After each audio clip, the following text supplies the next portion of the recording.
Well, I'm Ella Hooper. I'd like to thank the Willis Centre for having me and Carolyn for that beautiful welcome to country. Here we go. Is it the faraway stare, the slicked back hair, the attitude, so devil may care, the slight hint of danger, an eternal stranger? Just what is it about bad boys that takes me there? Bad teenage poetry aside, I do have a confirmed penchant for the not-so-shiny night in amour. Yes, I lean a little to the dark side, to the bittersweet sting of the bad boy. But where did it all begin? Without going into imperfect parental modelling in early childhood and subsequent attachment styles, no, let's save that fun time rave for the therapist's office. I can tell you about the first time I felt a clear preference, an alignment with, an enthusiasm for the rat bag of the bunch. I've always been into stories, it is my biz, into fantasies, into tall tales, but also into short, sharp ones as well. Growing up, our house was stocked with the classics and also some cutting-edge literature due to my English lit teacher, book fiend father, and slightly softer, more Isabella Londe-aligned mother. There was no shortage of books. Books were it. I remember one shelf that contained The Unbearable Lightness of Being, Tolkien, Strider, Tom Sharpe, Murakami, Graham Greene, Knitting with Dog Hair, A How-To, Catch-22 and Lesbian Nuns by Nancy Manahan, which I thought was pretty cool and obscure at age 8, but Google tells me that was an international bestseller. Not Knitting with Dog Hair, the Lesbian Nuns. So in true rock and roll fashion, I had to rebel. Enter stage left, my first rebellion, comic books. Predictably, if you know me, I can be a little contrary. I shunned reading this explosive and high-quality selection of literature and instead reached for the oh-so-addictive world of comic books. I had the Archie crew, Casper the Friendly Ghost, Wendy the Good Little Witch, who I also adored, but that's a whole nother talk. But the real moment for me, the Rosetta Stone in my pre-teen squee collection, TMNT.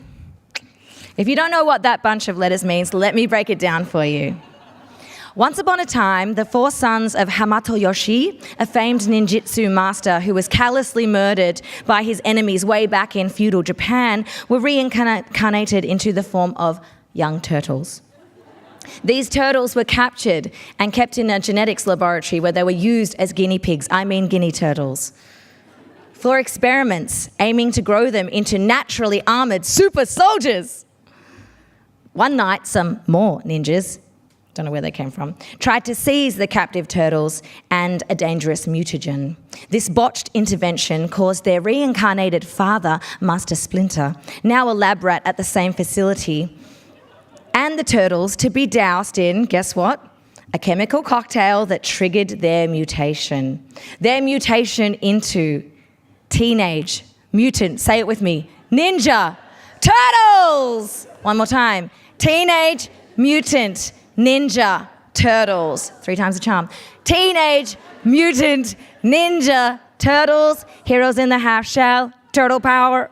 Thank you. Or so the theme song goes. It really drives the point home, doesn't it? Yes, we get what they are. We've got it. Thank you. And of these deep green, lean, crime-fighting machines, my favourite, my crush, was Raphael. Yes. Can I get a yeah? You know him. Eldest brother Leonardo was the leader, the golden child. Ooh. Raphael, the difficult second album. A disaffected turtle teen with a dark sense of humour, followed by Donatello, the whiz kid, and Michelangelo, the pizza-eating party boy. Now, my brother Jesse liked gallant Leonardo, typical, and I liked bad boy Raph, but I liked him.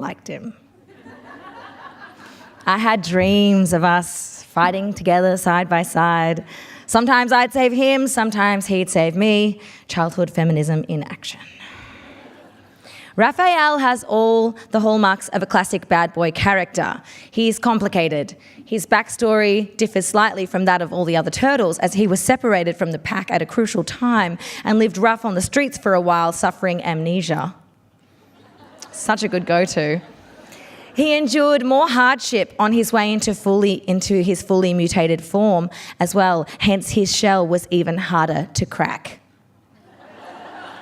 That's not even an analogy. That's just like straight up. Another explanation of Raphael's bad attitude appears to stem partly from the realization in one comic that they are the only creatures of their kind on the planet and are ultimately alone. Yep, he's deep. He was also the first and only Ninja Turtle to have a legit girlfriend. Meeting Ninjara in issue 28. Though Ninjara came and went, I always thought there was some mad chemistry between Raph and April O'Neil, the strong-willed, wily news reporter / computer programmer, ally to the Turtles and total badass babe. And although technically Leonardo's love interest, you could see she had a thing for Raph. I mean, she was only human.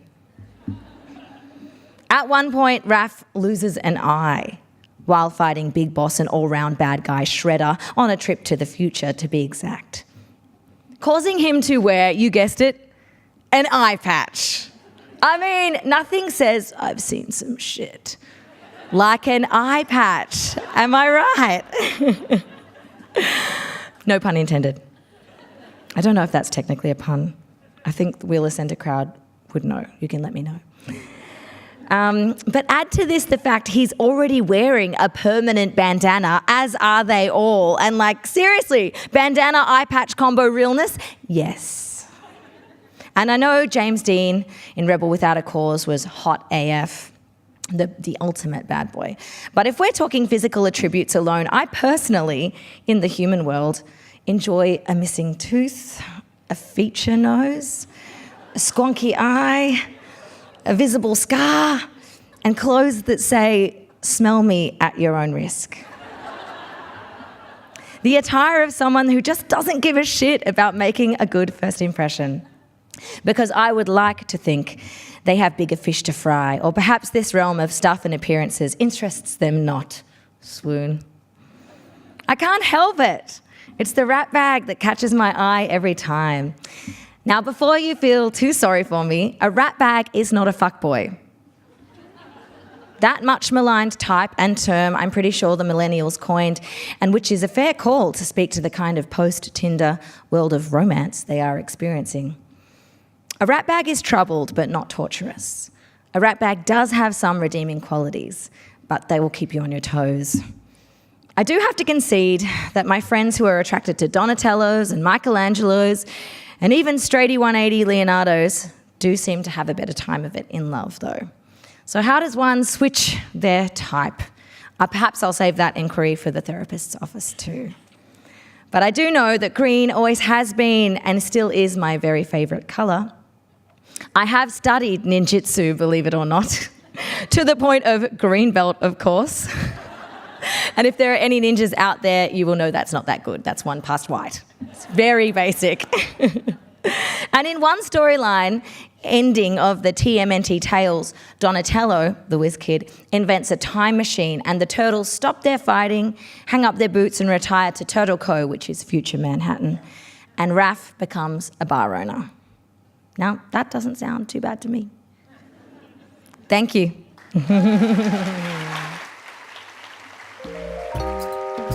Visit wheelercentre.com for the best in books, writing and ideas from Melbourne, Australia and the world.